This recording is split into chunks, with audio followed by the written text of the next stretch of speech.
Yes, alhamdulillah, ini sih top Marco top namanya. Si jenius itu bernama Hector Souto, melaju ke final dengan ramuan pemain lapis kedua. Ternyata ini rahasia Hector Souto bisa sampai segitu nekatnya. Simak rahasianya hanya di sini.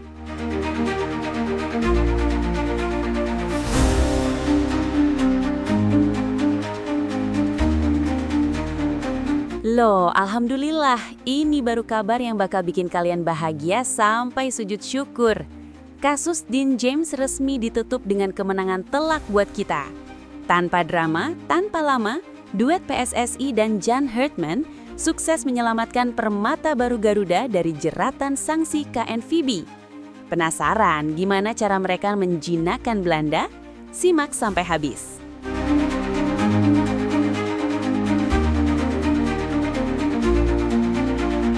Yes, alhamdulillah kemenangan telak untuk kita.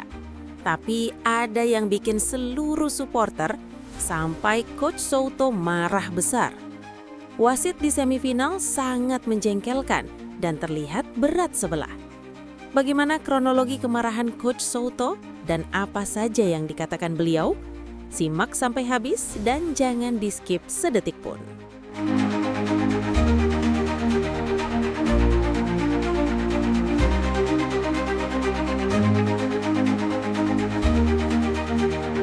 Lololo, wah. Vietnam bilang ranking kita masih di bawah kaki mereka. John Hartman cuma tertawa dengar itu.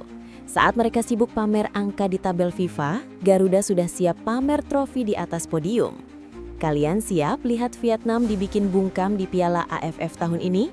Jangan beranjak dulu, karena ini adalah misi totalitas atau mati dari John Hartman.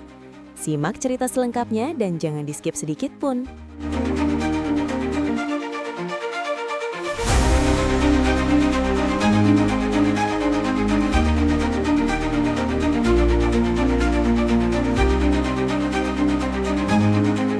Istimewa Top Marco Top. Malaysia kicop ambiar dilibas Timnas Futsal Indonesia. Simak pernyataan jujur dari pelatih Timnas Malaysia berikut ini. Dijamin kalian akan ngakak dengarnya. Jangan lupa like dan subscribe channel ini ya. Jangan kalah sama bocil-bocil yang udah berlangganan.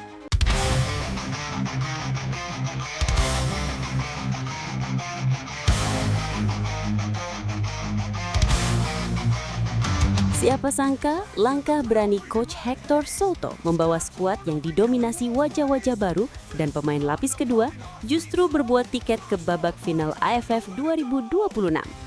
Sore ini, publik futsal dibuat melongo karena tim yang awalnya diragukan ini justru tampil meledak dan berhasil menyegal kemenangan krusial. Strategi Souto benar-benar di luar nalar. Di saat banyak orang berharap pemain bintang yang turun, beliau justru memberi kepercayaan penuh kepada talenta-talenta muda dan barisan pemain yang selama ini ada di bangku cadangan. Nama-nama seperti Dewa Rizky, Daniel Yeimo, hingga Yogi Saputra membuktikan bahwa kasta pemain utama atau pelapis itu cuma angka di atas kertas. Di lapangan, mereka semua adalah singa yang haus kemenangan. Kemenangan ini menjadi sinyal kuat bahwa regenerasi futsal Indonesia sedang berada di jalur yang sangat benar. Meskipun dihuni pemain yang sebagian besar baru mencicipi atmosfer semifinal internasional, mereka tidak gentar sama sekali. Mentalitas mereka justru makin terasa saat ditekan drama wasit dan tensi tinggi pertandingan. Kesuksesan menembus final dengan skuad lapis kedua ini adalah tamparan keras bagi lawan-lawan kita. Ini membuktikan bahwa kedalaman skuad Garuda sangat mengerikan. Siapapun yang dipasang, kualitasnya tetap kelas 1. Mari kita kawal terus para pahlawan baru ini di partai puncak. Dengan skuad segar ini, Indonesia siap mengguncang Asia Tenggara dan membawa pulang trofi juara.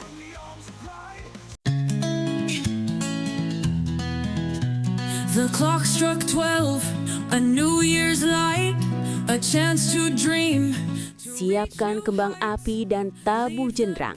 Ada kabar yang bikin hati sejagat sepak bola tanah air mendadak ceria luar biasa. Siapa lagi kalau bukan soal Dean James, sang wonderkid yang sempat terjerat benang kusut birokrasi. Kisah dramatis ini berakhir bahagia, kawan. KNVB akhirnya resmi angkat tangan dan mengetuk palu. Dean James bebas dari segala sanksi. Ya, Anda tidak salah dengar. Sang pemain kini bersih dari dosa administratif yang sempat menghambat langkahnya berseragam Garuda. Tapi tunggu dulu, ini bukan sulap, bukan sihir. Di balik kebebasan ini, ada duet maut yang bekerja lebih cepat dari kilat. Siapa lagi kalau bukan gerak cepat bin Sat-Sat dari jajaran PSSI yang dipadukan dengan diplomasi dingin ala John Herdman. Bayangkan, saat banyak pihak mengira proses ini bakal berlarut-larut seperti drama sinetron, PSSI justru menunjukkan kelasnya. Mereka bergerak di bawah radar, menyusun dokumen dengan presisi, sementara John Herdman terus melakukan komunikasi intens yang bikin pihak Belanda geleng-geleng kepala. Istilahnya, totalitas tanpa batas. Kini hambatan itu sudah jadi debu. Dean James sudah siap berlari, menusuk jantung pertahanan lawan, dan membuktikan bahwa pilihan hatinya untuk membela merah putih adalah keputusan paling brilian. Media-media Eropa cuma bisa melongo melihat betapa berpengaruhnya lobi Indonesia di panggung internasional saat ini. Siapkan tempat duduk paling nyaman, karena dengan bebasnya Dean James, skuad asuhan John Herdman makin terlihat seperti mimpi buruk bagi siapapun lawan kita di lapangan. Garuda terbang tinggi, birokrasi minggir dulu. Pemikiran nyentrik, the power of lobbying. Melihat fenomena bebasnya Dean James ini, ada beberapa poin menarik yang bisa kita ulik lebih dalam. PSSI versi advance. Kita harus akui, manajemen PSSI periode ini punya taring yang berbeda. Mereka tidak lagi pasif menunggu regulasi, tapi aktif menjemput bola. Kasus Dean James ini adalah sinyal buat federasi negara lain bahwa Indonesia punya tim hukum dan diplomasi olahraga yang berkelas dunia. Magnet John Herdman. Herdman bukan cuma pelatih taktik, dia adalah salesman sepak bola yang hebat. Kehadirannya memberikan rasa aman bagi pemain keturunan dan daya tawar tinggi saat berhadapan dengan federasi seperti KNVB. Dia tahu cara bicara bahasa bola internasional yang bikin lawan segan.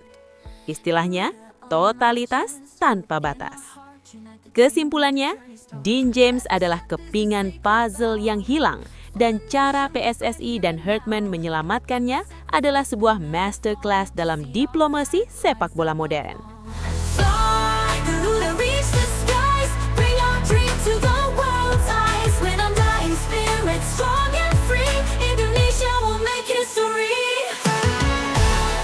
Atmosfer semifinal AFF sore ini benar-benar mendidih. Bukan cuma karena aksi saling serang di atas lapangan, tapi juga karena drama di pinggir garis pembatas.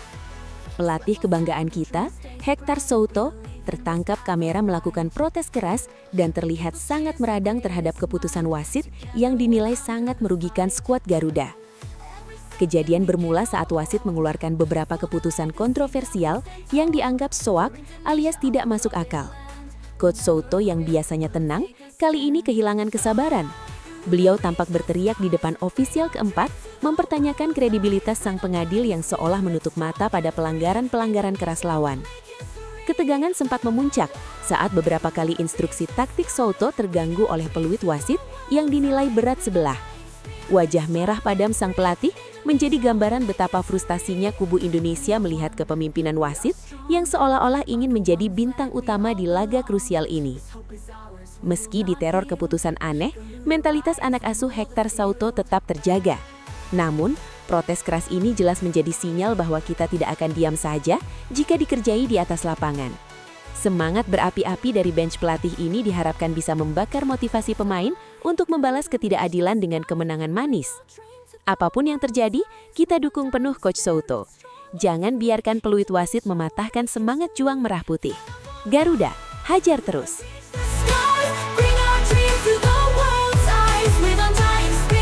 From the homeland full of pride, we stand together side by side. Garuda on our chest, hope in our... Piala AFF tahun ini bukan cuma soal trofi bagi kita. Ini adalah soal pembuktian, soal harga diri, dan soal bungkam mulut besar lawan. Sobat Garuda, tensi menuju Piala AFF 2026 mendadak memanas. Pelatih kepala kita, John Herdman, dikabarkan sedang dalam mode totalitas tanpa batas. Setelah melihat progres tim di FIFA Series, pelatih asal Inggris ini kabarnya sudah tidak sabar untuk membawa Indonesia mengakhiri kutukan runner-up dan menjadi raja baru di Asia Tenggara. Namun, perjalanan ini dipastikan tidak akan tenang. Dari seberang sana, Vietnam kembali menebar saiwar. Media dan publik sepak bola Vietnam sesumbar bahwa mereka masih berada di level yang berbeda. Mereka dengan angkuh memamerkan ranking FIFA per April 2026 ini, di mana Vietnam sukses menembus peringkat 99 dunia, sementara Indonesia masih tertahan di posisi 122. Vietnam seolah ingin bilang, punya pelatih kelas dunia bukan jaminan bisa menyalip kami. Tapi mereka lupa satu hal, angka di atas kertas tidak pernah bermain di atas rumput. John Herdman pun bereaksi. Kabar dari internal tim menyebutkan bahwa Herdman justru menjadikan ejekan Vietnam sebagai bahan bakar untuk membakar semangat para pemain. Ia ingin membuktikan bahwa strategi modern dan kolektivitas pemain naturalisasi serta lokal kita jauh lebih mematikan daripada sekedar deretan angka di tabel FIFA. Siapkan diri kalian untuk melihat Garuda yang lebih lapar dari sebelumnya. Kita tidak butuh peringkat tinggi untuk menjatuhkan lawan. Kita cuma butuh satu kemenangan di final untuk membungkam mereka selamanya. Indonesia juara atau tidak sama sekali. Analisis, realitas versus gengsi di Piala AFF 2026. Berikut adalah pemikiran mendalam saya mengenai situasi panas ini. 1. Jebakan ranking FIFA. Vietnam memang menang secara administratif, peringkat 99 versus 122. Namun secara teknis, jarak kualitas ini sebenarnya sangat semu. Indonesia kehilangan poin karena kekalahan tipis dari Bulgaria di final FIFA Series, sedangkan Vietnam melesat setelah menang melawan tim-tim dengan peringkat lebih rendah. Herdman tahu betul bahwa momentum lebih penting daripada ranking. 2. Obsesi John Herdman. Bagi Herdman, Piala AFF adalah pintu masuk untuk mendapatkan kepercayaan total publik Indonesia sebelum melaju ke Piala Asia 2027. Jika ia gagal di sini, bayang-bayang kegagalan pelatih sebelumnya akan menghantui. Maka dari itu, pemilihan pemain kali ini diprediksi akan sangat ketat, hanya mereka yang punya mental tempur yang akan dipanggil. 3. Mengapa Vietnam begitu sesumbar? Vietnam sedang berusaha mengembalikan dominasi mereka di ASEAN setelah sempat goyah dalam 2 tahun terakhir. Dengan kembali masuk ke 100 besar dunia, mereka mencoba membangun kembali superioritas mental. Mereka sadar Indonesia adalah ancaman nyata, dan saiwar ini adalah cara mereka untuk menekan mental pemain muda kita. 4. Kunci kemenangan, efek kejutan. Dengan formasi 3-4-3 andalannya, Herdman punya keunggulan dalam hal fleksibilitas. Jika Indonesia bisa tampil dingin dan tidak terpancing provokasi Vietnam, trofi yang sudah dinanti selama 30 tahun lebih, itu sangat mungkin mendarat di Jakarta tahun ini. Kesimpulannya, biarkan Vietnam bicara soal angka, biarkan Garuda bicara dengan gol.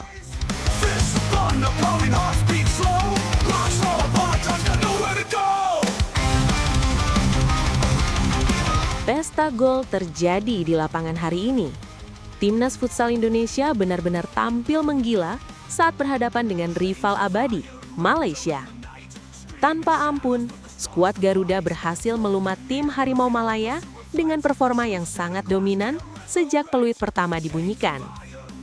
Alur bola yang cepat dan kombinasi antar pemain yang sangat cair membuat pertahanan Malaysia kocar-kacir.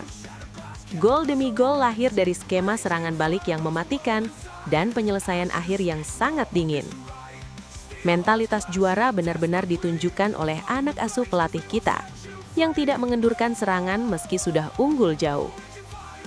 Malaysia sempat mencoba keluar dari tekanan, namun rapatnya barisan pertahanan dan kegemilangan kiper kita membuat setiap peluang mereka mentah begitu saja.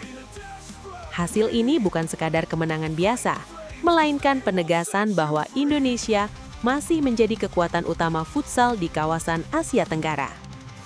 Kemenangan besar ini tentu jadi modal berharga untuk menata pertandingan-pertandingan selanjutnya. Permainan yang penuh semangat dan kolektivitas tinggi seperti inilah yang selalu ditunggu oleh para pecinta futsal di tanah air. Selamat untuk Timnas Futsal Indonesia. Terus jaga momentum ini dan jangan cepat puas karena target yang lebih besar sudah menanti di depan mata.